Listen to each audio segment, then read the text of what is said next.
And so whenever we feel fear, we are in a personal state of fear. حسبنا الله ونعم الوكيل. Our family is in fear. It's uncertain. حسبنا الله ونعم الوكيل. Our ummah is in trouble. حسبنا الله ونعم الوكيل. Remember Allah subhanahu wa ta'ala. فَزَادَهُمْ إِيمَانًا. The fear increased their faith. It increased their faith. And they said Allah is sufficient.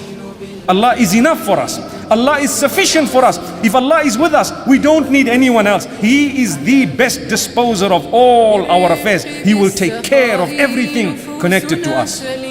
Learn these words, my brothers and sisters. حسبنا الله ونعم الوكيل. Some of the most powerful words. Utter them when you've got news that is bad. And utter them just like that, to thank Allah, to praise Allah.